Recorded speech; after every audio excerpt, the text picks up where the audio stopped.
What's up, YouTube? Today's video we're going to talk about, what the average 401k balance is by age.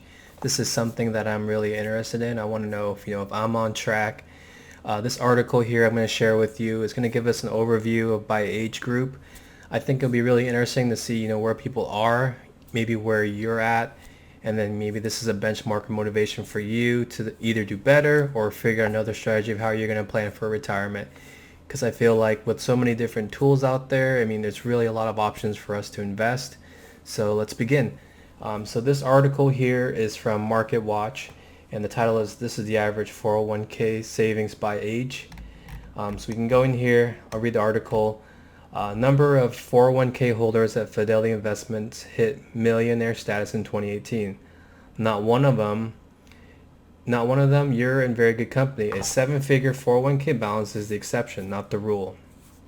In fact, the average 401k balance at Fidelity holds 16.2 million 401k accounts and is consistently ranked as the largest defined contribution record keeper, was 106,500 as of September 2018. If that still seems high, consider that the averages tend to be skewed by outliers. In this case, that number is being propped up by those rare millionaires.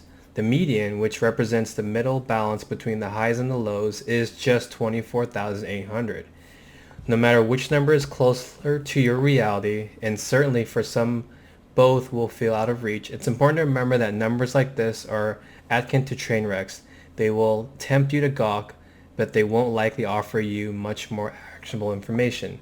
The median average 401k balance at every age. Slightly more useful are the median and average balances by age. That's because the IRS sets contribution limits for 401k accounts currently $19,000 a year, $25,000 for those 50 years or older. Even if you made the maximum contribution every year and posted double-digit investment returns, both of which are unlikely, combine them and you'd be a retirement superhero. It would take nearly 20 years to hit $1 million. That makes it unfair and fruitless for, say, a 25-year-old to compare her balance to the average for savers of all ages. The below numbers show 401k balances increase with age, at least until participants start drawing on their money in retirement. So for ages 20 to 29, the average 401k balance is $11,600. The median 401k balance is $4,000. The article says that here, many of the participants in this age group are new to working and new to saving for retirement. Yet even at this young age, it is important to prioritize contributing to your workplace retirement plan, especially if your employer matches a portion of your contributions. Still, general recommendations suggest aiming for a retirement balance equal to between half and all of your annual salary by age 30.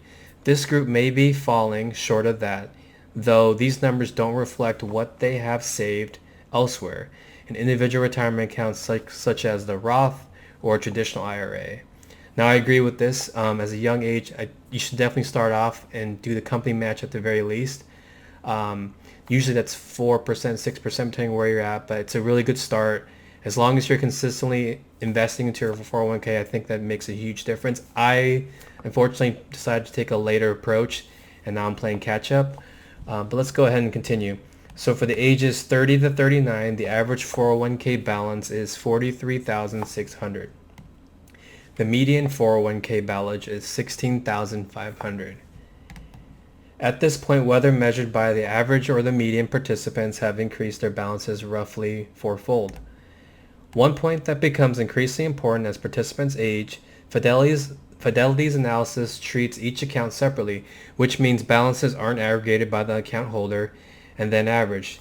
As people age and spend more time in the workforce, they're more likely to hold more than one 401k, especially if they've changed jobs without rolling over or combining accounts.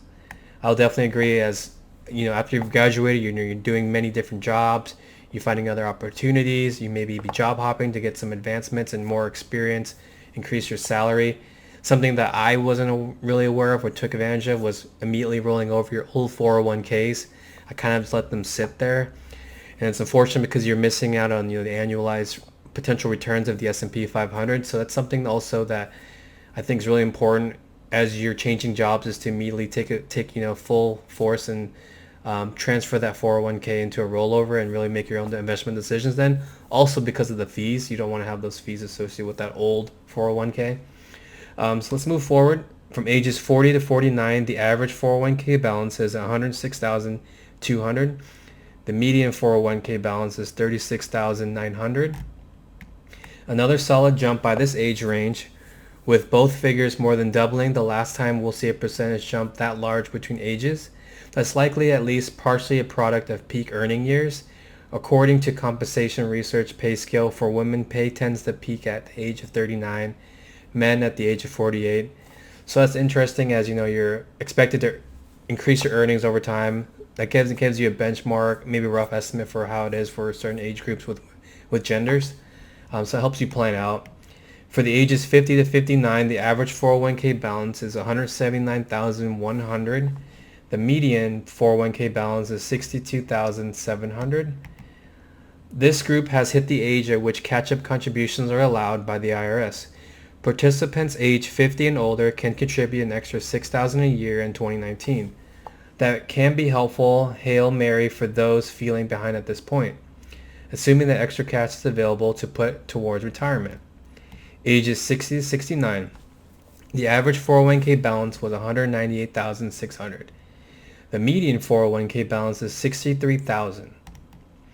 Growth has slowed here, likely due to the fact that the latter group of this may actually be drawing down their 401k balance, starting to spend their money they've accumulated. The IRS rules 401k distributions to begin at age 59 and a half. Though many people don't retire until later, the average reported retirement age for Americans who currently retired is 61. According to Gallup, the Social Security full retirement age for people in this group is 67. Following this 401k balances begin to fall as more people start tapping their accounts. The average balance for those 70 and older is 186,800. The median is 52,000. What can you learn from the average balance? Again, not much. This is a fairly arbitrary benchmark in the aggregate. It speaks to how workers in general are doing when it comes to saving for retirement. But it does help to help you analyze your own situation. It's also limited to those who have 401k and many workers who don't. A better approach to benchmarking your efforts is using maybe a retirement calculator or tracking how your expenses will be, which will give you a more personalized recommendation for how much you should save now and how much you'll need to save at the end of the line. Finally, it's worth noting that you may or may not want to pull your retirement eggs into a 401k basket. Once you've earned your employer match, there can be benefits to spreading your money around among other retirement accounts, such as an IRA. Here's how to decide how much to contribute to your 401k. So based on this article, I think it's really interesting because the average balance, especially in my age group, which is around here 30 to 39, it's only 43,600. I'm pretty much on par with that too, but I have balances in my retirement accounts in, a Roth IRA and also a rollover IRA. So I have accounts in different locations, and also looked at the HSA to also as another way to contribute for retirement. The one downfall I don't like about a 401k is that you really don't have access to that money unless you're penalized. So I like the Roth IRA because you can make deductions, you can make withdrawals if there's ever an emergency, since you've already been taxed that money, and all the earnings are, you're earning it tax free. The HSA is great because it's another pre-tax thing when you're taking out your payroll, but also it's nice because you can use those expenses for medical costs that can just be more accessible. I don't want to have money tied up where I can't use it. So if there's ever a medical situation, you can use that HSA to help pay for certain medical costs. But what's your guys' thoughts? What's your target for 401k? Is this something that you are using more actively? Are you maxing out your 401k contributions? Or are you looking at different investment types? Are you more into the stock market, just standard broker? Let me know your thoughts below. And this is the end of the video. Thanks.